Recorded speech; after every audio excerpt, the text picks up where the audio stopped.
Singkamas salad.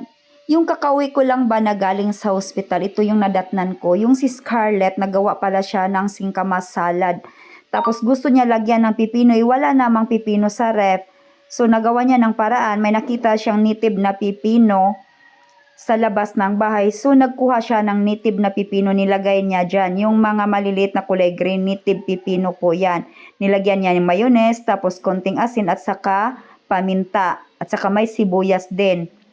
So, pinagmekos-mekos niya sa bandang dyan, pinagmix-mix niya hanggang mahalo yung mayonnaise, salt at saka paminta sa ginawa niyang salad na singkamas.